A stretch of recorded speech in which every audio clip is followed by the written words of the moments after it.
Bringing that energy of the submissive dominance talk into the bedroom. Yeah. Why are we so afraid if it happens naturally?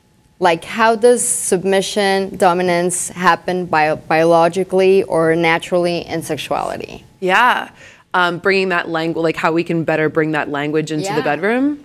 I think, again, it's about, we live in such a sex negative culture. There's so much shame around our sexual desires. And especially, and it's a very gendered kind of shame. There's equal shame on the parts of men and on the parts of women, but it tends to show up in different ways. For women, it's shame around being too sexual, too available, too slutty, too easy, or all that stuff. Having too much desire, having too much of an appetite, and not resisting enough. And then on the part of men, there's shame around like, well, am I too aggressive? Does that make me creepy? Am I a bad guy? Am I too dominant? Am I taking advantage of this woman?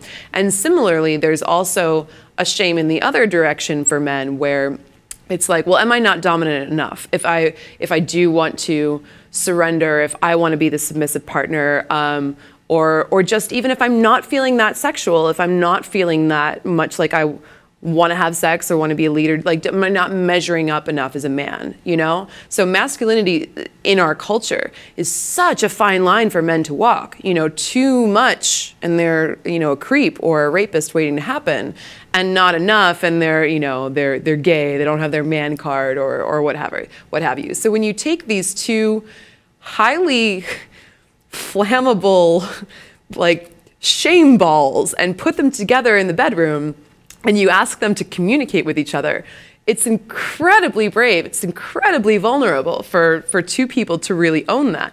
And I think the thing about dominance and submission that is so awesome and authentic, but also so challenging, is that in order to really get what you want, to ask for what you want, and to put that out there requires you really dropping into your body. And especially as the dominant partner, dropping into your body and saying not so much like, what does everyone else think of me right now? What does society think of me? What does culture think of me? What does my partner think of me? But to drop into your body and say, what would bring me pleasure right now on any level, whether that's physical or emotional or spiritual? What will serve me in this moment? And do I have the bravery to ask for that of my partner? And that is an act of courage, let me tell you. I can imagine, because even to speak your desire takes a lot of courage, especially when it comes to kink and exploring, all the beautiful ways that we explore sexuality if we're free. But I think we have to start with those belief systems and like you say, learning to drop into our bodies and really see what we desire. But if somebody doesn't know how to drop into their body, how can we do that? Like, to really go deep and say, this is my desire, this is my fantasy, and to actually share that with your partner. Yeah, I think that cultivating mindfulness is really helpful with that. And I know that you've had some other experts on the show who are definitely great at that.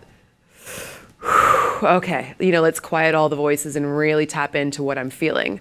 And that's definitely a practice. That's a practice that you can do in your everyday life. It's like, do I want coffee right now? Do I want coffee, or do I just think I want coffee because I'd have it at this time every day? Yeah. Coffee, tea, or sex? Yeah, exactly. Or sex. Yeah. What do I really want at this moment? I want all three. Yeah, and it is, and it's incredibly vulnerable to do that and then put yourself out there in that manner. But it's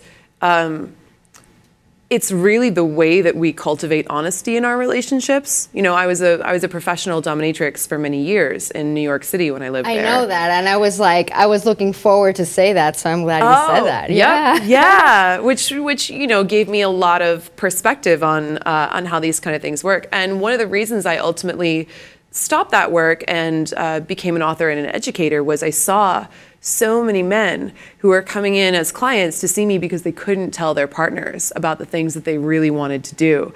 And I felt so sad about that. I was like, this is This is a sad state of affairs for our world to be in, and this is the thing that we need to change. We need to give people the better communication skills to talk to their partners in their own bedrooms, because otherwise it's just these secrets create rifts in your intimacy, and it's just not fun, it's not healthy, and people are sad.